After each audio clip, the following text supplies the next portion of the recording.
حضرت موسیٰ علیہ السلام کا زمانہ مبارکہ ہے. ایک شخص نے اپنے کزن کو، اپنے چچا کے بیٹے کو، چچا زاد کو قتل کر دیا اور خود ہی اس کا مدعی بن کے حضرت موسیٰ کے پاس آیا کہ بتائیے جناب میرے اس بھائی کو کس نے قتل کیا ہے؟ حضرت موسیٰ نے ایک سادی سی بات کی. کیا فرمایا؟ وَإِذْ قَالَ مُوسَىٰ لِقَوْمِهِ إِنَّ اللَّهَ يَأْمُرُكُمْ أَن تَذْبَحُوا بَقَرَةً. حضرت موسیٰ علیہ السلام نے اپنی قوم سے کہا کہ اللہ تمہیں حکم دیتا ہے کہ ایک گائے ذبح کرو. گائے کا کچھ حصہ مقتول کو مارو، وہ خود اٹھ کے بتا دے گا مجھے کس نے قتل کیا ہے. یہ پہلا سپارہ ہے قرآن مجید کا، آپ اس کو دیکھ لیں. یہ آیت نمبر 67 سے شروع ہو رہا ہے. تو اب وہ چونکہ ذبح کرنا نہیں چاہ رہا تھا، اس کو پتا تھا کہ مجرم تو میں خود ہوں، وہ ذبح چونکہ کرنا نہیں چاہ رہا تھا، اس سے کہا کہ مارو ایک حصہ گائے کا، اس کو تو یہ اٹھ کے بتا دے گا. تو اس نے جواب کیا دیا؟ قالوا اتتخذونہ ہزوا، یعنی نے کہا آپ میرے ساتھ مذاق کرتے ہیں، کبھی ایسا بھی ہوا؟ قال اعوذ باللہ ان اکون من الجاہلین.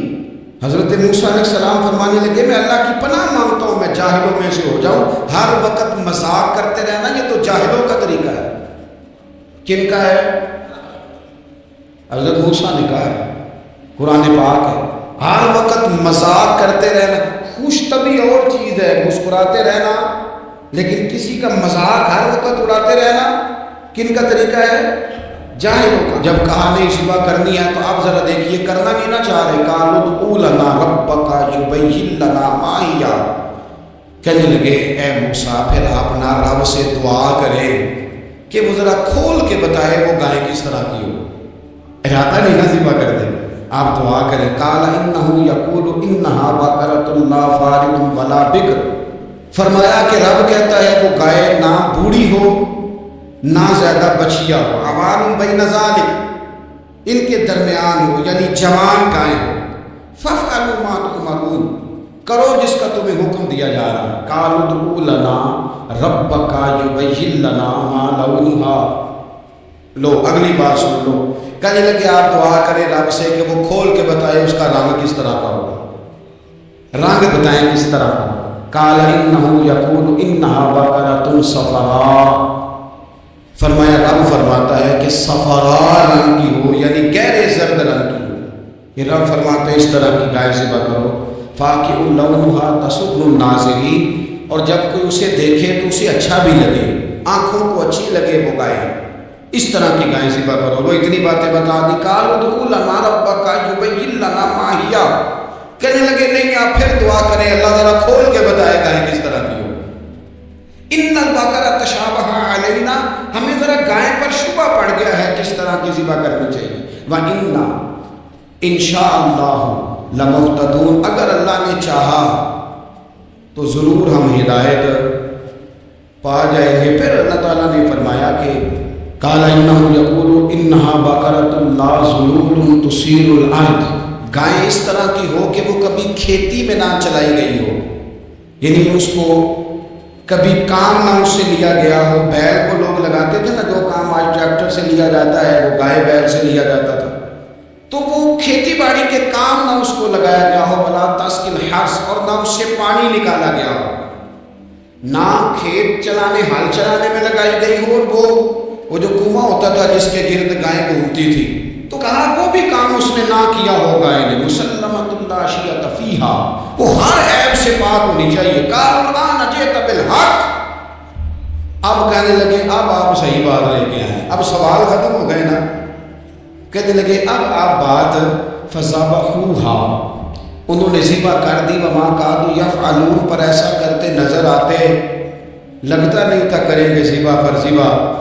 اچھا یہ گائے پھر ملی کیسے؟ امام خازن کہتے ہیں کہ ایک نیک آدمی تھا، تو اس کا آخری وقت آ گیا تو اس کے پاس جو کل جمع پونجی تھی وہ ایک بچیا تھی، گائے کی بچی، بچیا ویڑی، اس کے پاس وہ ایک بچیا تھی صرف. تو اس نے اس طرح کیا کہ اس کی گردن پر ایک مہر لگائی، اللہ کے نام پر بطور امانت اس نے اس کو جنگل میں چھوڑا. کہا یا اللہ میرا بیٹا ایک ہی ہے، وہ بھی چھوٹا ہے، اس کی حفاظت کرنا اور میرے بیٹے کو پہنچا دینا.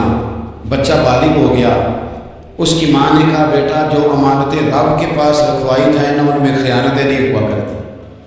جا جا کے جنگل میں آواز دے تیری گائے واپس آ جائے گی۔ اس نے جا کے جنگل میں آواز دی کہ وہ جو میرے باپ نے امانت رکھوائی تھی وہ کدھر ہے؟ وہ نشان لگی ہوئی گائے دوڑتی ہوئی اس کے پاس آئی۔ واللہ خیر الرازقین، جب رب بندوبست کرے، جب اللہ بندوبست کرے تو پھر معاملہ اور ہوتا ہے۔ وہ گائے آ گئی، اب اس نے کیا کیا اس نوجوان نے کہ وہ گائے گھر لایا، ماں سے آ کے کہا کہ اماں یہ تو اللہ نے فضل کر دیا۔ ماں کہنے لگی پتر حالات ہمارے خراب ہیں، منڈی میں لے جا اسے بیچ دے، لیکن سودا میری مرضی کے بغیر طے نہ کرنا۔ کس کی مرضی کے بغیر؟ کس کی؟ اماں کی مرضی۔ اور سنو یار، تھے کچھ لوگ جن کو لوگوں نے تانے بھی دیے کہ تم ماں کے پیچھے لگ گیا ہے، لوگوں نے بڑا کچھ کہا، پر جو ماں کی مرضی پہ لگے ناکام نہیں ہوتے زندگی میں۔ یہ دیکھو ماں کی مرضی پہ لگا، اس کی قیمت کتنی تھی گائے کی؟ بڑی مہنگی تھی، پر 3 دینار کی تھی۔ منڈی میں لے گیا، 3 دینار اس کی قیمت لگ گئی۔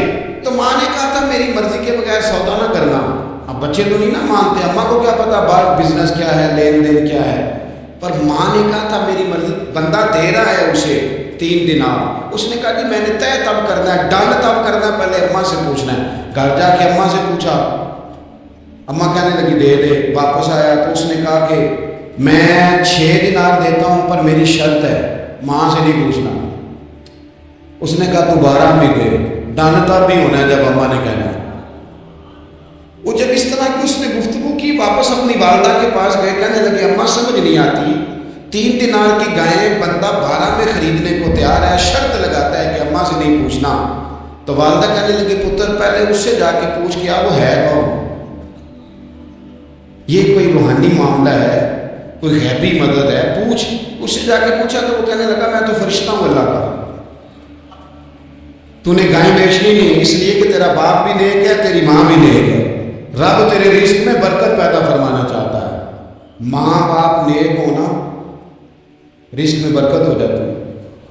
ماں باپ نیک ہو، ان کی صالحیت کا اثر پہنچتا ہے بچوں تک۔ رزق حلال کما کے لانے والے ہوں تو گھر میں برکت ہوتی ہے۔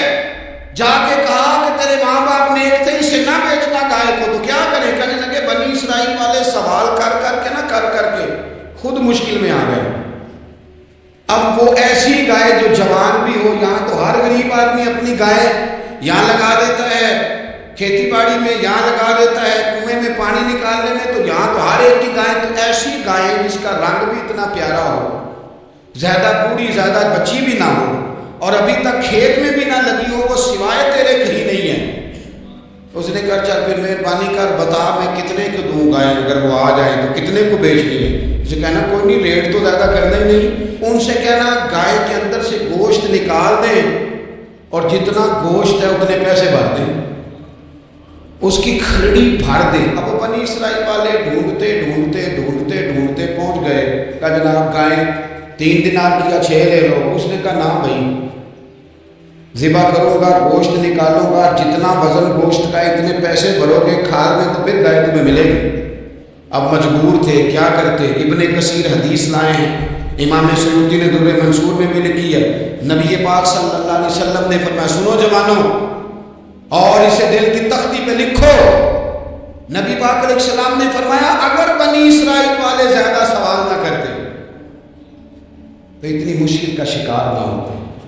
انہوں نے سوال اتنے کیے کہ چارہ نہیں ہے اب ان کے لیے، چارہ نہیں ہے اب ان کے لیے کہ یہ ادھر ادھر جا سکے، مجبوری بن گئی، یہی گائے خریدنی ہے، یہی لے جانی ہے۔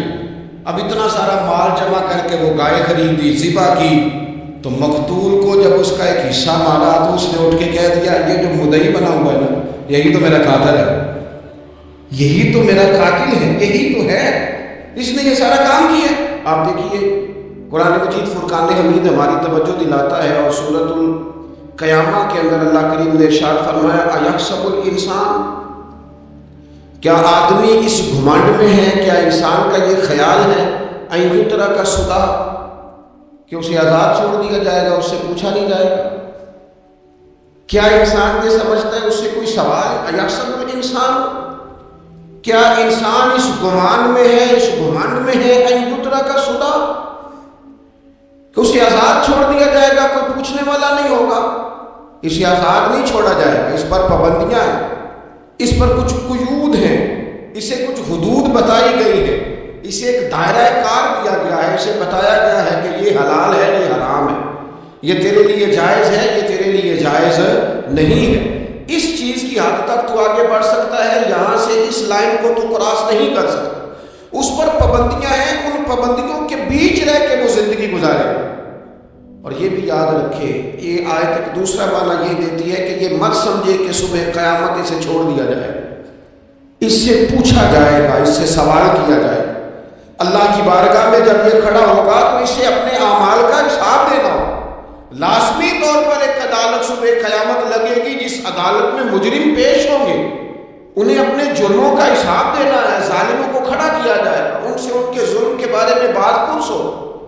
تو لازمی طور پر عقیدہ آخرت کی مضبوطی انسان کو مضبوط کرتی ہے، اس کے اعمال پر پہرے بیٹھ جاتے ہیں، وہ پھونک پھونک کر قدم رکھتا ہے، سوچ کر جملے بولتا ہے، وہ کوئی بھی معاملہ کرتا ہے تو اس میں اس کا خیال ہوتا ہے کہ میں نے دنیا سے چلے جانا ہے، میرے پاس پتہ نہیں کتنا وقت بچا ہے، لہذا مجھے آخرت میں پیش ہونا ہے اپنے معاملات کی آسانی کے لیے، وہاں کی آسانی کے لیے میں یہاں تھوڑا سوچ سمجھ کے چلوں۔ رب فرماتا ہے تجھے ایسے ہی آزاد نہیں چھوڑا جائے گا، آزاد پنچھیوں جیسی زندگی نہ گزار، صبح قیامت کے معاملات کو پیش نظر رکھ، اس پر غور کر۔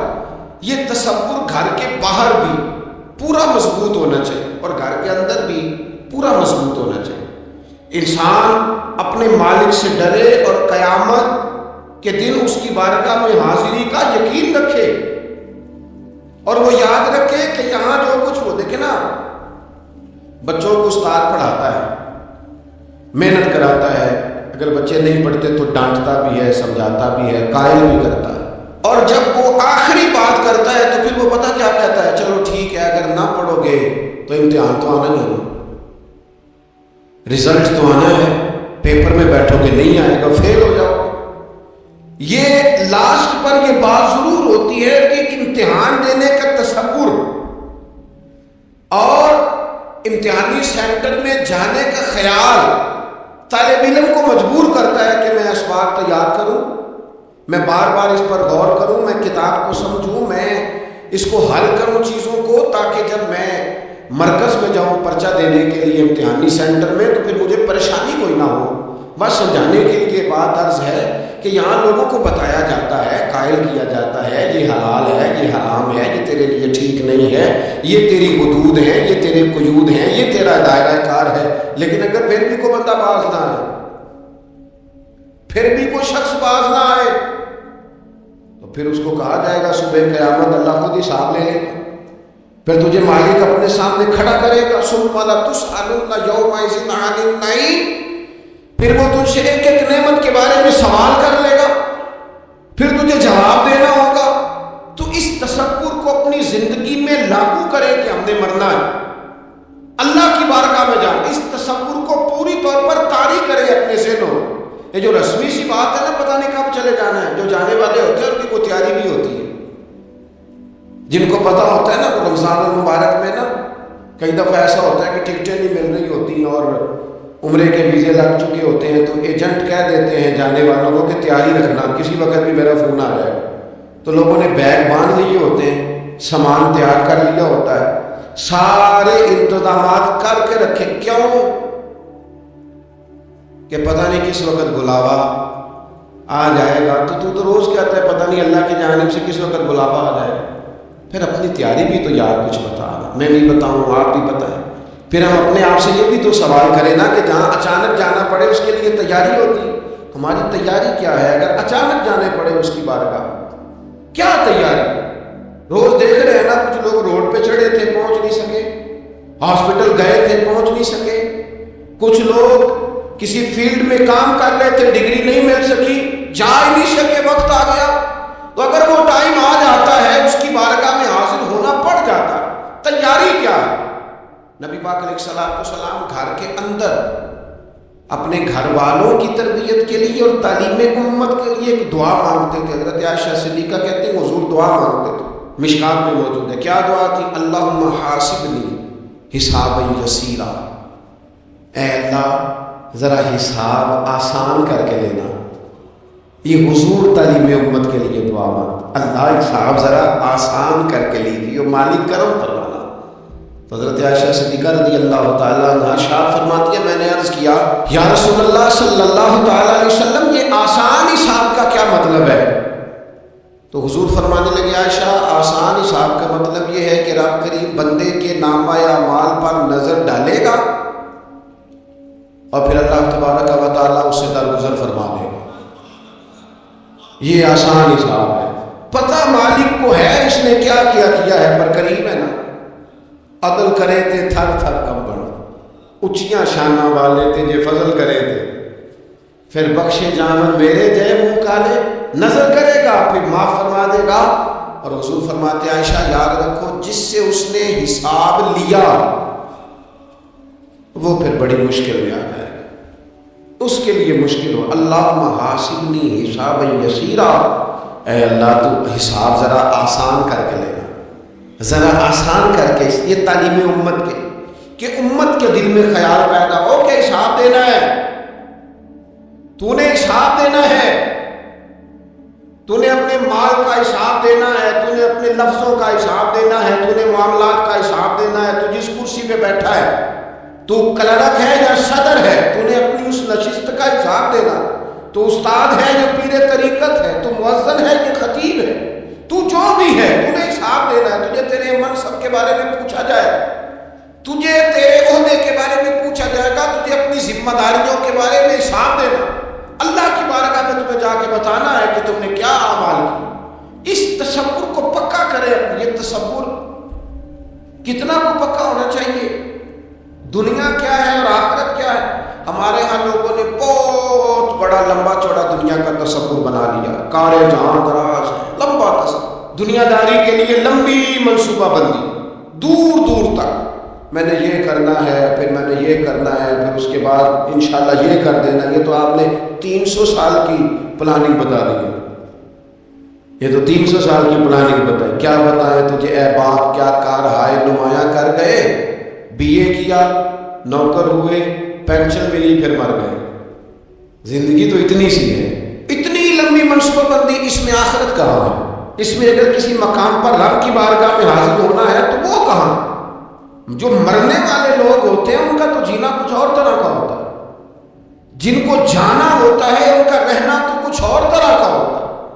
جن کو کسی جگہ منتقل ہونا ہوتا ہے، جو عارضی مکانوں میں رہتے ہیں ان کا رہن سہن تو ذرا اور طرح کا ہوتا ہے. لیکن جو ہمارا انداز ہے، جو ہمارا رہن سہن ہے، جو ہمارا طریقہ کار ہے، وہ تو مستقل رہنے کا ہے. وہ تو لگتا ہے کہ کبھی چھوڑنے والے نہیں ہیں. اس میں تو کوئی ایسی چیز نظر نہیں آتی کہ جس میں ہم محسوس کریں کہ ہم نے چھوڑ کے جانا ہے.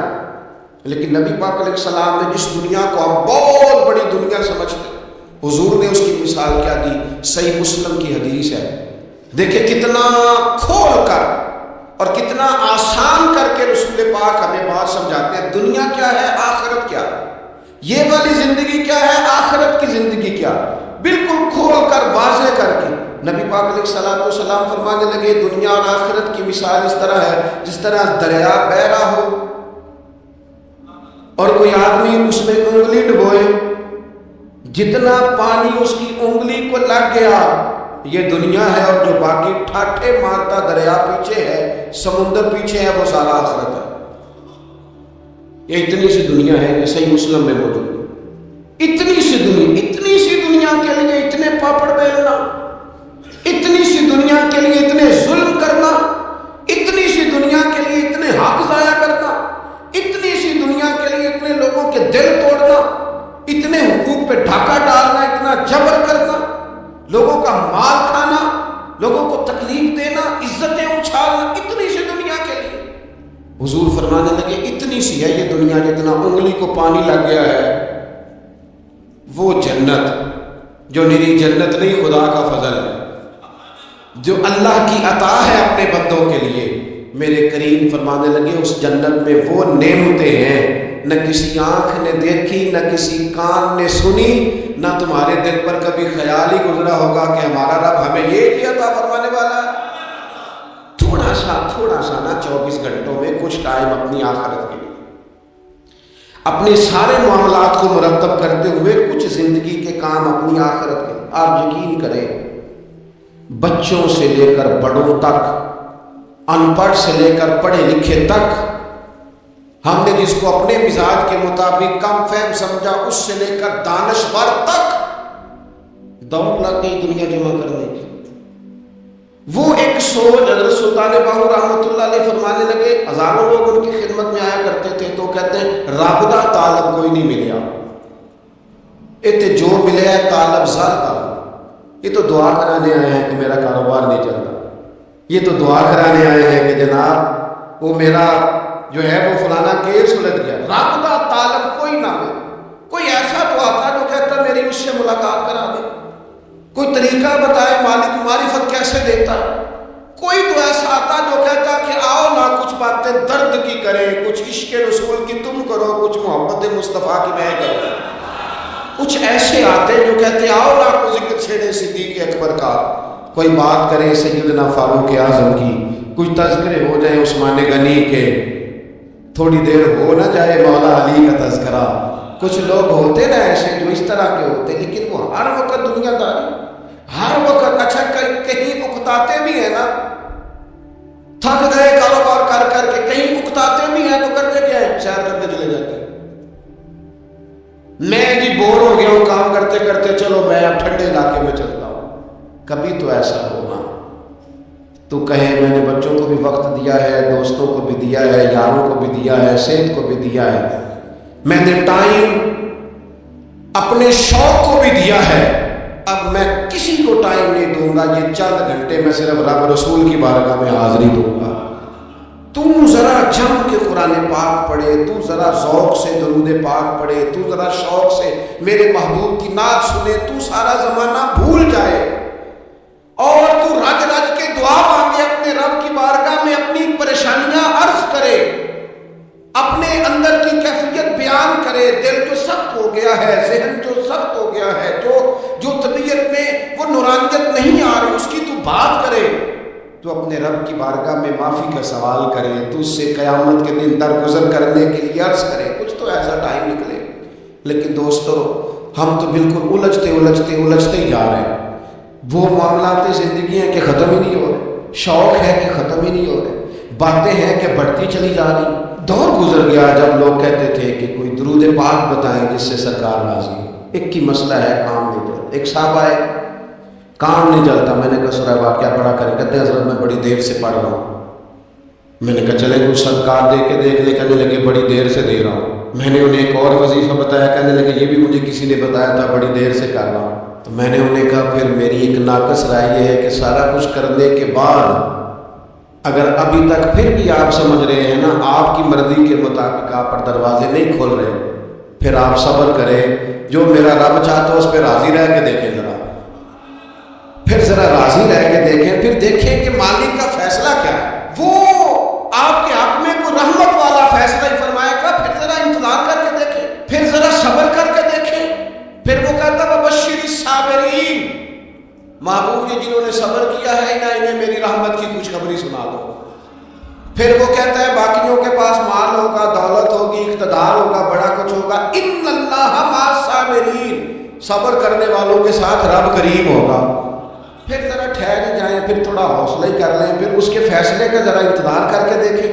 ہم نہ من چاہیے زندگی کے پیچھے پریشان ہیں اپنی آخرت کے پر. آخرت کرتی کیا ہے؟ جب آپ کا آخرت پر یقین پکا ہو جاتا ہے نا، پھر لازمی طور پر انسان کے اعمال سنورتے ہیں. آپ یقین کریں سنورتے ہیں، 100% سنورتے. آپ آخرت پر جتنا یقین، حضرت عمر کا آخرت پر یقین پکا تھا نا، دنیا میں مکان ہی کوئی نہیں بنایا، پکا تھا. سیدنا مولا علی شیر خدا امیر المومنین بھی ہو گئے تو طامت پھر بھی پھٹی ہوئی تھی. پکا یقین تھا نا کہ اللہ نے ہمارے لیے آگے بڑی نعمتیں تیار کی ہوئی. حضور نے آ کے فرمایا تھا نا کہ عمر میں تیرا گھر دیکھ آیا ہوں جنت میں. یقین پکا تھا نا بڑا کچھ ملنے والا ہے. تو جن لوگوں کا پکا ہونا کہ میرا دیش میں گھر ہے، وہ پردیش میں بلڈنگیں نہیں بنایا کرتے. ان کو پتا تھا کہ ہمارے دیش میں گھر بنے ہوئے، لہذا یہاں وہ کسی پریشانی کا شکار ہے. اور دوسرا جب بندے کا آخرت پر یقین پکا ہو جاتا ہے، ایک بات آپ نے ضرور ذہن میں رکھنی ہے. ہمارے محدثین نے لکھا ہے جس بندے کا صرف دنیا داری میں جینے کا مزاج ہو جاتا ہے نا وہ بزدل ہو جاتا ہے، اور جس کا خیال ہوتا ہے نا زندگی عارضی ہے، صبح قیامت دوبارہ اٹھوں گا، وہ بندہ بہادر ہو جاتا ہے۔ جس کا خیال ہے نا یہی کچھ ہے، کھا لو پی لو، بس یہ زندگی ختم ہو گئی تو ختم ہو گئی، مر گئے تو مر گئے، ختم ہو گئے، فنا ہو گئے، ان لوگوں کا مزاج بزدلانہ ہو جاتا ہے، جرت مند نہیں رہتے۔ اور جن کا یہ خیال ہوتا ہے نا مرنے کے بعد بھی اٹھنا ہے، ایک نئی زندگی اللہ عطا کرے گا، وہ لوگ پھر موت سے گھبراتے نہیں، انہیں مرنے سے ڈر نہیں لگتا۔ پھر موت کا لفظ کوئی بندہ سنا کہ انہیں بلیک میل نہیں کر سکتا، وہ بندے طاقتور ہو جاتے، باہمت ہو جاتے۔ حضرت جابر بن عبداللہ فرماتے ہیں، بخاری میں حدیث ہے، فرماتے ہیں ایک احد والے دن ایک صحابی کھجور کھا رہے تھے، تو کھجور کھاتے کھاتے انہوں نے نبی پاک صلی اللہ تعالیٰ علیہ وسلم کی خدمت میں عرض کی، حضور اگر میں آج شہید ہو جاؤں تو کہاں جاؤں گا؟ تو محبوب فرمانے لگے میرا رب اپنے فضل سے تجھے جنت عطا کرے گا۔ حضرت جابر بن عبداللہ رضی اللہ تعالیٰ عنہ فرماتے ہیں اس بندے نے کیا کیا، اس نے نا کھجور جتنی کھا لی تھی کھا لی، باقی نکال دی منہ سے، تلوار لی، میدان میں گئے، شہید ہو گئے۔ سبق ہمیں کیا دیا؟ کہنے لگے جب مرتے ہی اللہ تعالیٰ جنت عطا کرے گا، پھر کھجور کھاتے کھاتے رہنے والی دیر بھی کیوں کر دی؟ پھر چھوڑو، جنت میں جا کے اللہ کے دیے ہوئے انعام کھائیں گے۔ کھجور کھانے کی بھی دیر برداشت نہیں کی۔ یہ آخرت کا اجر، آخرت میں رب کی بارگاہ میں کھڑے ہونے کا تصور بندے کو طاقتور کر دے۔ وہ بزدل، اقبال کیا کہتے ہیں؟ اقبال کہتے ہیں موت کو سمجھے ہے غافل اختتام زندگی، یہ ہے شام زندگی، پھر صبح دوام زندگی۔ اور حضرت بلے شاہ بھی بول پڑے، وہ کہنے لگے عرش فرشتے بانگا ملیاں مکے پہ گئے شور، بلے شاہ آسان نہیں مرنا، ایتے مر گیا ہی کوئی ہو یہ تو کسی اور۔ پھر ایک اور درویش بولے، وہ کہنے لگے وارث شاہ او کدو مر دے، وارث شاہ او کدو مر دے جنہ کیتیاں نیک کمائیاں نے، وہ تو اللہ کی بارگاہ میں انعام پاتے ہیں۔ ایک پل ہے موت، اس پل سے گزرتے ہیں، پھر رب کا فضل انہیں ملتا ہے۔ میں کئی دفعہ کہہ چکا ہوں، پھر کہتا ہوں، یہ جب بہت ٹینشن بڑھ گئی نا، ڈپریشن بہت بڑھ گیا، کووڈ-19 کے دن تھے، کرونا کے، تو مجھے ایک سرکاری ادارے میں بلایا گیا جہاں اس عملے کو میں نے گفتگو کرنی تھی، اس عملے سے جو مریضوں کو دیکھ رہا تھا۔ کہنے لگے مجھے وہاں کے جو ہیڈ تھے، کہنے لگے پیر صاحب بڑا ڈپریشن بڑا ہے، لوگ ڈر رہے ہیں، وقتی طور پہ خوف بھی بڑا تھا۔ تو میں نے ایک صاحب سے وہاں کہا کہ اتنا خوف کس بات کا؟ کہنے لگے جی مجھے تو زیادہ ہجوم آ جائے تو میرا سانس نہیں نکلتا، تو قبر میں تو کھڑکی کوئی نہیں، تو تصور سوچ سوچ کے میں ڈرتا ہوں۔ تو میں نے کہا ڈاکٹر صاحب ماں کے پیٹ میں جو رب آکسیجن دیتا ہے وہ قبر میں بھی دے گا۔ تو انہوں نے آپ کی طرح سبحان اللہ نہیں کی، کیونکہ وہ ڈاکٹر صاحب تھے نا، سیانے بندے کو سمجھانا بھی کافی سیانے بندے کا کام ہے، وہ زیادہ سیانے تھے، لیکن نا سوتے کو جگانا تو کام ہے، اور اگر جاگتے کو جگانا پڑ جائے تو بہت مشکل کام ہوتا ہے۔ وہ ڈاکٹر صاحب تھے، وہ کہنے لگے جی حضرت صاحب وہ تو ماں سانس لیتی ہے تو وہ بچے کو جاتا ہے، وہ آکسیجن ماں کے سانس کی بنیاد پہ ملتی ہے، تو قبر میں وہ کیسے ہوگا؟ میں نے کہا چلے ٹھیک ہے ڈاکٹر صاحب آپ کی یہ دلیل بھی مان لیتے ہیں۔ وہ جو انڈے سے بچہ نکلتا ہے وہ چاروں جانب کوئی سوراخ ہوتا ہے؟ ڈاکٹر صاحب نے قلم چھوڑ دیا، رکھ دیا۔ میں نے کہا چلو یہ بھی بتاؤ زندہ ہی نکلتا ہے؟ کہنے لگے بالکل۔ تو میں نے کہا سونا بھی نکلتا ہے؟ کہنے لگے بڑا ہی پیارا ہوتا ہے۔ میں نے کہا انشاءاللہ جب ہم قبروں سے نکلیں گے مصطفیٰ کا صدقہ، یوم نحشر المتقین الی الرحمن وفدا، رب کہتا ہے تم جب نکلو گے نا قبروں سے، متقی مومن جب نکلیں گے تو رب کی بارگاہ میں مہمان بنا کر پیش کیے جائیں گے۔ اے رب دے پرونے ہوں گے قیامت، وہ مہمان بنا کر پیش کیے جائیں گے اللہ کی بارگاہ، مہمان بنا کر۔ دوستو قبر صرف دوزخ کا گڑھا نہیں ہے، دوزخ کا گڑھا بھی، لیکن اس کے لیے جس نے دنیا میں رہ کے صرف دنیا کٹھی کی، آخرت کے لیے جمع کچھ نہیں کیا، اور جس نے یہاں رہ کے وہاں کے لیے کوشش کی، صبح سے شام تک ڈرا کہیں میرا رب ناراض نہ ہو جائے، کہیں حضور کی بتائی ہوئی حدیں معاذ اللہ مجھ سے کراس نہ ہو. جس نے محتاج زندگی گزاری اس کی قبر گڑھا نہیں، کھڈا نہیں، بلکہ حضور فرماتے ہیں روضۃ من ریاض الجنہ، اس کی قبر تو باغ ہے، باغ. ایک منٹ کے لیے صرف سوچنا بندہ فوت اور سیدھا اسے باغ میں چھوڑا ہے کوئی. باغ ہے قبر، باغ. اور باغ بھی معمولی نہیں، معمولی کیاری نہیں، روضۃ من ریاض الجنہ، جنت کے باغوں میں سے باغ. اور باغ اتنا سونا ہے جس میں آنکھ کھلے گی تو پہلی زیارت ہی مدینے والے رسول کی نصیب ہو. تو خوف آتا ہے وہاں جاتے ہو. پہلے بھی میں نے کہا تھا، پھر کہتا ہوں، او مرحوم آسی نے کہا تھا آج پھولے نہ سمائیں گے کفن میں آسی، او قبر کی رات ہے ان سے ملاقات کی رات. آج تو ملاقات. تو یہ جو عقیدہ آخرت ہے یہ انسان کو بزدل نہیں کرتا، بہادر کر دیتا ہے. جو لوگ عقیدہ آخرت نہیں رکھتے بزدل ہو جاتے ہیں، اور لازمی طور پر بزدل ہو جاتے ہیں. اسی طرح یہ جو عقیدہ آخرت ہے یہ صبر و تحمل پیدا کرتا ہے انسانی زندگی میں، ٹھہراؤ پیدا کرتا ہے. انسان محسوس کرتا ہے کہ کل دنیا یہ نہیں، آگے بھی اللہ بڑا کچھ عطا فرمانے والا ہے. اس کے مزاج کے اندر تحمل، بردباری، سکون رہتا ہے. یعنی نہیں بھی اگر کسی مظلوم کو انصاف مل سکا دنیا میں تو وہ پھر بھی بے صبرا نہیں ہوتا، وہ ٹھہراؤ کا شکار ہے. اسے پتا ہے قیامت کے دن بھی ایک عدالت لگے گی، اللہ کی بارگاہ میں جانا ہے. نبی پاک علیہ الصلوۃ والسلام نے فرمایا اگر سینگوں والی بکری نے بغیر سینگوں والی بکری کو تکلیف دی ہوگی تو قیامت کے دن اسے بھی بدلہ دینا پڑے گا. تو یہ تحمل پیدا کرتا ہے انسان کو، ایک حوصلہ ہوتا ہے کہ ساری عدالتیں یہاں نہیں قیامت میں بھی لگتی. جب انسان عقیدہ آخرت رکھتا ہے نا تو پھر اس کے لیے نا رب کے رستے میں خیرات کرنا بڑا آسان ہو جاتا ہے. پھر نہ وہ محسوس کرتا ہے کہ میں نے سارا کچھ یہاں کے لیے جمع نہیں کرنا، کچھ میں نے وہاں کے لیے بھی جمع کرنا.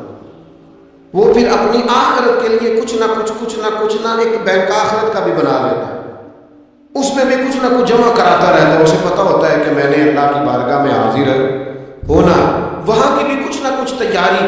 نبی پاک صلی اللہ تعالیٰ علیہ وسلم نے بکرا بھیجا گھر میں ذبح کرنے کے لیے، تو سرکار تشریف لائے سر شام، تو فرمایا کیا بنا؟ عرض کی یا رسول اللہ صلی اللہ تعالیٰ علیہ وسلم سارا بانٹ دیا ہے، محلے داروں میں، رشتہ داروں میں، غریبوں میں سارا بانٹ دیا، بکرے کی ایک دستی صرف بچی ہے آپ کے لیے رکھی ہے. تو حضور نے توجہ کیا دلائی، محبوب نے کس طرف رخ کیا؟ حضور فرمانے لگے اپنے اہل خانہ سے، ازواج مطہرات سے، کریم فرمانے لگے عائشہ وہ جو تم نے بانٹ دیا ہے نا وہ سارا ہی بچ گیا ہے، وہ سارا ذخیرہ ہو گیا، وہ جمع ہو گیا ہے آخرت کے، وہ ہمارے پاس بچ گیا. یہ جو تم سمجھتے ہو نا یہ بچا کے رکھا ہے یہ تو ہم استعمال کر لیں گے، وہ ہم نے سیو کر لیا ہے، وہ بچ گیا ہے. حضرت ابو ذر غفاری رضی اللہ تعالیٰ عنہ اپنے خادم سے کہنے لگے کہ مجھے پتہ چلا ہے یہاں فلاں جگہ کچھ غریب لوگ آئے ہیں، تو اس طرح کرنا جو اچھا اونٹ ہے نا میرے اونٹوں میں سے اچھا اونٹ وہ ذبح کر کے نا تو ان سارے گھروں میں تقسیم کر دو، جتنا گوشت وہاں بھیجو گے اتنا ہی میرے گھر میں بھی بھیج دینا. آپ کا وہ خادم کہتا ہے میں نے اپنی سمجھ کے مطابق اچھا اونٹ ذبح کر کے گوشت بنا کے میں نے بانٹا، اور میں نے اس طرح کیا کہ وہ حضرت ابو ذر غفاری کے گھر بھی اتنا ہی گوشت بھیجا جتنا تمام غربا کے یہاں میں نے بانٹا. شام کو جناب ابو ذر غفاری اپنے اونٹوں کے باڑے میں آئے جہاں باندھا کرتے تھے اپنی حویلی میں، تو آ کے دیکھا کہ وہ سرخ بہترین اونٹ جو سب سے بہترین تھا وہ تو کھڑا ہے. آپ اپنے خادم سے کہنے لگے میں نے تمہیں کہا تھا جو سب سے اچھا ہے اس کو ذبح کرنا، تو وہ کہنے لگا حضور وہ باقیوں میں سے سب سے اچھا تھا، اس سے ہی تھوڑا سا کمزور تھا، اور یہ تو آپ کی سواری کے لیے ہے نا، یہ تو آپ کے کام آتا ہے، اس پہ تو آپ سفر کرتے، اس لیے میں نے اسے چھوڑ دیا، اور اس کے بعد جو سب سے اچھا تھا وہ میں نے ذبح کر دیا. تو حضرت ابو ذر غفاری فرمانے لگے تو شاید سمجھا نہیں، میں اسے بھی سواری کے لیے رکھنا چاہتا تھا پر اپنی آخرت کی سواری کے لیے. میرا دل تھا وہ جو آخرت میں سفر کرنا ہے نا دشوار گزار گھاٹیاں ہیں، ان گھاٹیوں کے لیے وہ اونٹ میرے کام آ جائے گا، لہذا میں نے تجھے کہا تھا جو سب سے بہتر ہو وہ دے دینا تاکہ ذرا میری آخرت کی سواری بن جائے، تاکہ میں ذخیرہ کر لوں. بڑا دیا بال بچوں کو، بڑا دیا بہن بھائیوں، بڑا دیا دوست احباب کو، بڑے قرضے دیے ادھر ادھر، لیکن ساری زندگی دیے. ایک موقع پر صرف آپ نے کسی کو انکار کیا، نہ ایک موقع پر. تو وہ پچھلے جو 99 دفعہ آپ نے دیا ہوتا ہے وہ اس کا بھی منکر ہو جاتا ہے. وہ کہتا ہے تو نے کبھی کام ہی نہیں آیا, وہ تو نے تو میری امید ہی توڑ دی. وہ سارے شکوے ساری زندگی کہاں خرچ کر دی بلا, کس مقام پر. اور یہاں حال یہ ہے کہ حضور فرماتے ہیں جب تو صدقہ دیتا ہے تو رب اسے اپنے دستے قدرت میں لیتا ہے, اور اس طرح تمہارے صدقے کو پالتا ہے جس طرح تم اپنے گھر میں بچڑا نہیں پالتے. اس طرح صبح قیامت تمہیں وہ نتیجے کے طور پر پلا ہوا صدقہ ملے گا. ہم اپنی آخرت کو چونکہ اس لیول پر یقین نہیں لاتے الا ماشاء اللہ, لہذا اس کی تیاری کے لیے ذخیرہ نہیں کرتے. اپنی آخرت کی تیاری کے لیے ذخیرہ کریں اور کوشش کریں کہ اور یہ عقیدہ اپنی اولادوں میں, اپنے متعلقین میں, اپنے احباب میں اس کو راسخ کریں. کوئی نہ کوئی بات عقیدہ آخرت کی, قیامت کی ضرور اس کا تذکرہ کریں. ان باتوں کو اپنی زندگی کا حصہ بنائیں. اگر عقیدہ آخرت نہ ہو تو دنیا کی ساری چیزیں ویسے لوگوں کو عجیب لگنے لگ جائیں.